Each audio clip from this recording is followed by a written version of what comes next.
Saludos, Dios les bendiga, les habla Cristian Vadillo y en esta ocasión vamos a estar hablando acerca de la santidad o el proceso de santificación en el creyente, en el cristiano, en el nacido de nuevo.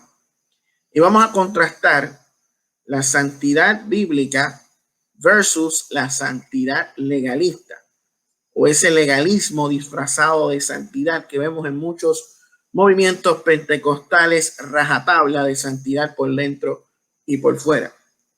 Estaremos basándonos en el escrito de Fernando Ernesto Alvarado, Entre la santidad y el legalismo. La mayoría de las iglesias latinoamericanas, especialmente las pentecostales, fueron influenciadas por el movimiento de santidad originado en los Estados Unidos a finales del siglo XIX. Este movimiento puso énfasis en la santidad personal o la santificación como medio para agradar a Dios.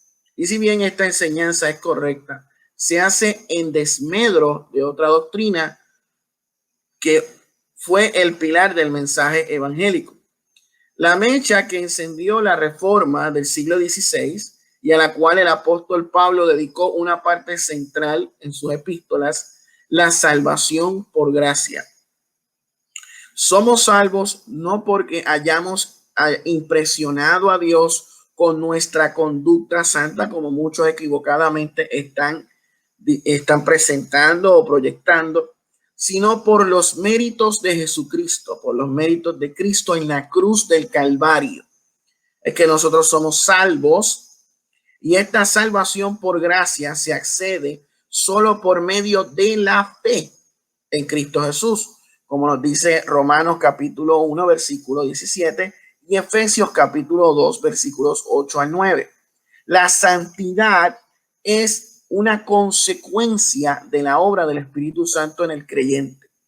O sea, la santificación es el resultado de la justificación y del nuevo nacimiento.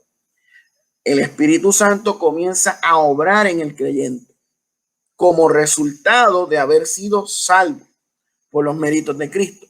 No es un requisito para que éste obre para ganarse la salvación, como algunos legalistas están presentando. Sin embargo, el movimiento de santidad influyó en el naciente pentecostalismo de a principios del siglo XX para que pusiera énfasis en la santidad en desmedro de la gracia. Dicho énfasis desmedido ha hecho que el evangelio se predique desde una especie de pedestal de superioridad moral. Y usted ve a estas personas como Nanichi Rivera, usted ve personas como Arnaldo Torres, usted ve personas como el Goldie de Jaina, usted ve gente como Felipe Guzmán y su Porte Mi Locura. Son personas sumamente legalistas que hacen énfasis en cosas que presentan un evangelio de obras y no han comprendido el evangelio de la gracia y piensan estar en un pedestal de superioridad moral. Ellos se ven a sí mismos como que ellos son santos que están en otra dimensión y las demás personas pues son pecadores o no están en esa dimensión.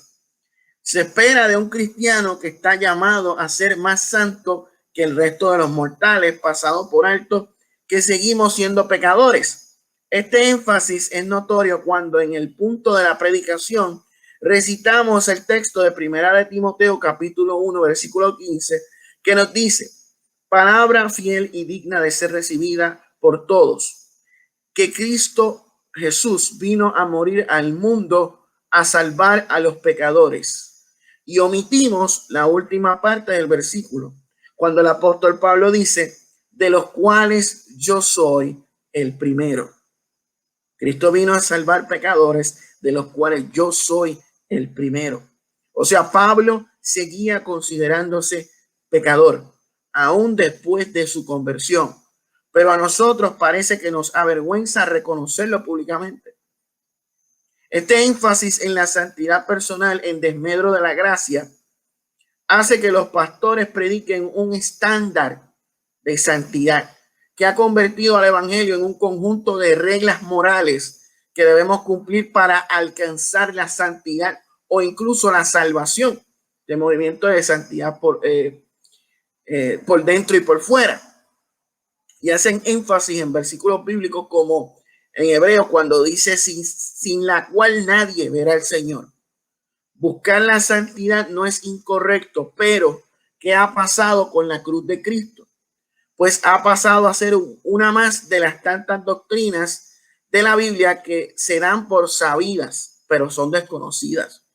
A todo eso sumemos el hecho de que la moralidad o santidad se entienden no necesariamente según la Biblia, sino según los usos y costumbres de la época en que nuestros ancianos conocieron el evangelio. Esto es la primera mitad del siglo XX. Por tanto, todos los cambios sociales y culturales ocurridos después son considerados pecaminosos, inmorales o mundanos, ya sea que vayan o no en contra de lo que la Biblia enseña. A todos lo llaman pecado. O la modernidad era considerada pecado. Como G.K. Ávila en sus momentos decía que la televisión era el cajón del diablo. Por el solo hecho de ser novedosos, son merecedores de la mayor sospecha. O así enseñaban, para que el mundo no entre a la iglesia. Sin quererlo, en nuestras iglesias, la Biblia dejó de ser nuestra norma de fe y conducta para ser reemplazada por los usos y costumbres de la sociedad conservadora de mediados del siglo XX. La escritura la usamos solamente para justificar nuestras ideas preconcebidas respecto a lo que culturalmente entendemos como santo o impuro. ¿Cuál es el efecto de esto? Muchos de nuestros amados y valiosos jóvenes, llegadas a cierta edad, deciden salir de sus congregaciones y no por una rebeldía sin causa. Muchas veces ni siquiera es una rebeldía contra Dios o contra el evangelio, sino contra un sistema religioso, una estructura eclesiástica que oprime y aísla a quienes no encajan en la subcultura evangélica. Y eso lo estamos viendo hoy en día. Muchos niños, muchos jóvenes que cuando lleguen a la mayoría de edad, siendo criados en hogares evangélicos, tienden a alejarse totalmente de la familia y no quieren saber nada de la iglesia. Y no es por una rebeldía contra Dios, sino por contra del sistema en el cual fueron oprimidos y presionados y obligados a estar. Y cuando llegan a cierta edad, pues se sienten libres de salir de ese sistema. Poniendo la sal en la herida. Antes de proseguir, quiere aclarar el autor, no estoy promoviendo que nos olvidemos de la santidad para irnos a un libertinaje sin ley, sino que aprendamos a armonizar la santidad y la gracia, que son complementarias, Pues sin la gracia, la santidad es imposible.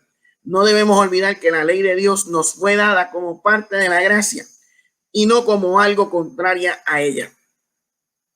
No debemos abandonar el extremo del legalismo para irnos al extremo opuesto del antinomianismo o vivir de manera sin ley. Debemos vivir en el justo equilibrio, en el balance del evangelio y recordar que nuestra única regla de fe y conducta es la Biblia y no el contexto cultural de lo que aprendimos, no lo que diga el pastor, no lo que diga el evangelista, no. Nuestra regla de fe y conducta siempre debe ser la escritura. Lamentablemente pareciera que muchas congregaciones pentecostales han caído en dos graves errores.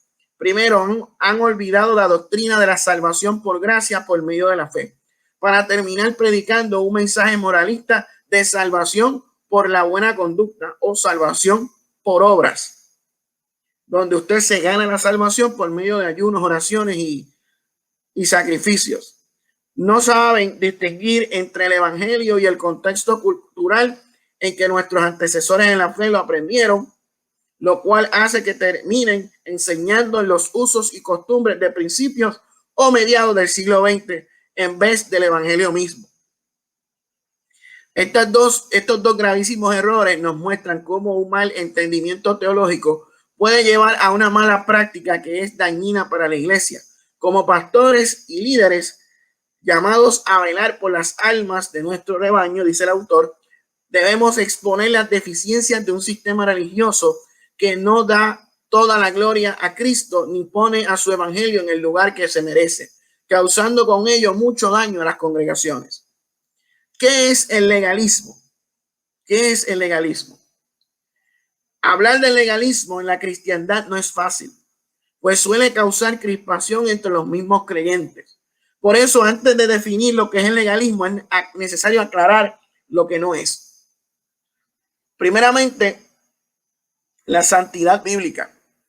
La santidad bíblica nos dice, procurar crecer en santidad diariamente. Procurar crecer en santidad diariamente no es legalismo. La voluntad de Dios es nuestra santificación, como lo dice en Primera de Tesalonicenses capítulo 4, versículo 3. Pues la meta del cristiano es ser perfecto en Cristo, como nos dice Colosenses capítulo 1, versículo 8. El apóstol Juan afirma, y todo aquel que tiene esperanza, que tiene esta esperanza en él, se purifica a sí mismo, así como él es puro. Nos dice Primera de Juan capítulo 3, versículo 3.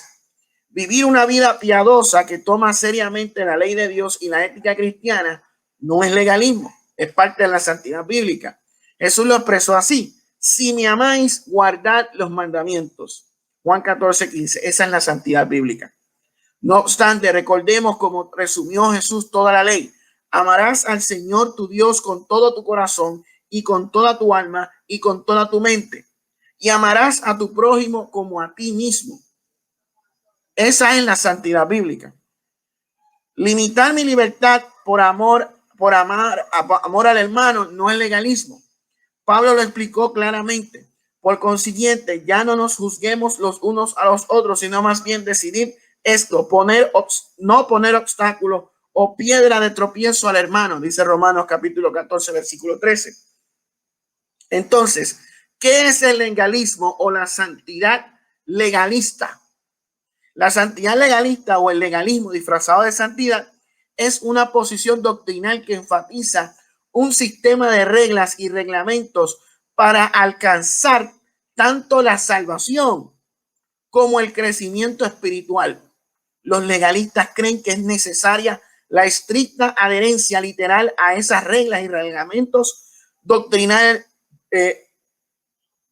la estricta adherencia literal a esas reglas y reglamentos que ellos mismos establecen, doctrinalmente es una posición esencialmente opuesta a la gracia de Dios.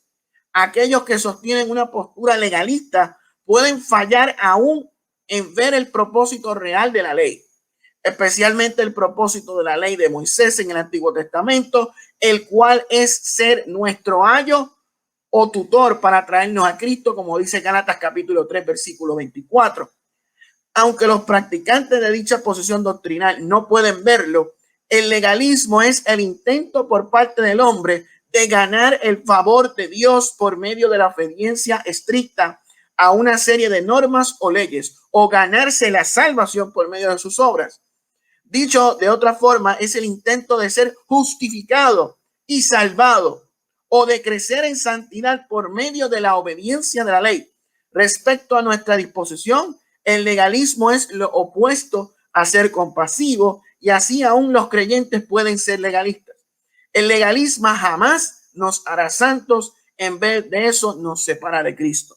A pesar de las afirmaciones de los creyentes legalistas, como los rabacúculos, rajatabla, seguidores de una falsa santidad antibíblica, la palabra de Dios jamás nos enseña que nuestra santidad, justificación o redención dependen de nuestra obediencia de la ley.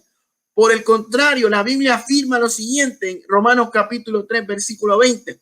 Por tanto, nadie será justificado en presencia de Dios por hacer las obras que exige la ley. Más bien, mediante la ley, cobramos conciencia del pecado. Romanos 3:28 nos dice, porque sostenemos que todos somos justificados por la fe y no por las obras que la ley exige. Si las obras no pueden justificarnos ante Dios, entonces ¿de qué depende nuestra justificación, santificación y redención? La Biblia también responde a esta pregunta. Primera de Corintios capítulo 1, versículo 30 nos dice, Dios los ha unido a ustedes con Cristo Jesús. Dios hizo que Él fuera la sabiduría misma para nuestro beneficio. Cristo nos hizo justos ante Dios y nos hizo puros y santos y nos libertó del pecado. Eso es lo que nos dice la Escritura. Es por los méritos de Cristo. Debemos hacernos 3 preguntas respecto al texto anterior. Gracias a quién estamos unidos a Cristo. Gracias a Dios, no a la ley. ¿Qué nos hace justos, puros y santos ante Dios? Cristo, no la ley. ¿Qué nos liberta del poder del pecado? Cristo, no el cumplimiento de la ley o reglas humanas. No hay nada que podamos hacer para que Dios nos ame más, ni nada que podamos hacer para que Dios nos ame menos. El amor de Dios es incondicional. Esto significa que no depende de los méritos del hombre. Si hemos sido justificados, si Dios nos considera uno de sus santos y si un día disfrutamos de la vida eterna en toda su plenitud, habrá sido únicamente por los méritos de Jesucristo en favor nuestro. Para que, como está escrito, si alguien ha de gloriarse, que se gloríe en el Señor, como dice Primera de Corintios capítulo 1, versículo 31. Y si no entendemos esto, entonces no entendemos, no comprendemos el evangelio. Lamentablemente, muchos que se hacen llamar evangélicos desconocen el evangelio. Los rajatables, los rabacucu desconocen el evangelio. Esta actitud legalista estaba ya presente en los primeros años de la iglesia. Tanto es así que el apóstol Pablo escribe en su carta a los Gálatas con la intención de refutar el legalismo dentro de la iglesia. En aquella iglesia había un grupo de maestros que insistían en que la salvación y la santidad de los creyentes dependían de la observancia de ciertos ritos y leyes. Es probable que algunos de estos maestros tuvieran buenas intenciones al enseñar. Sin embargo, para el apóstol esto constituía una gravísima amenaza al verdadero evangelio, pues violaba las enseñanzas del evangelio de la gracia. El discurso de Pablo quedaba más que evidenciado con su tempestuosa introducción a la carta en Gálatas capítulo 1, versículos 6 al 10. Me maravillo que tan pronto os hayáis abandonado a aquel que os llamó por la gracia de Cristo para seguir un evangelio diferente, que en realidad no es otro evangelio, solo que hay algunos que os perturban y quieren perturbar el evangelio de Cristo. Pero si aún nosotros o un ángel del cielo os anunciara otro evangelio contrario al que os hemos anunciado, sea anatema. Como hemos dicho antes, también repito ahora, si algunos anuncia un evangelio contrario o diferente al que recibisteis, sea anatema. Porque busco ahora el favor de los hombres o el de Dios, o me esfuerzo por agradar a los hombres. Si yo todavía estuviera tratando de agradar a los hombres, no sería siervo de Cristo. El apóstol Pablo condena, el apóstol que condena las obras como un medio de justificación, de salvación por obra, o como un modo de justificarse o agradar a Dios. Es el mismo que describe a sí mismo antes de su conversión a Cristo como un observador, cumplidor, irreprensible de la ley, como nos dice en Filipenses capítulo 3, versículo 6. Él sabía de lo que hablaba. Tristemente, este tipo de legalismo aún continúa dándose en muchas congregaciones en un legítimo y bien intencionado deseo de luchar contra el pecado y procurar la santidad. Algunas congregaciones pueden caer sutilmente en el legalismo. Que Dios nos ayude a disfrutar de las riquezas de su gracia.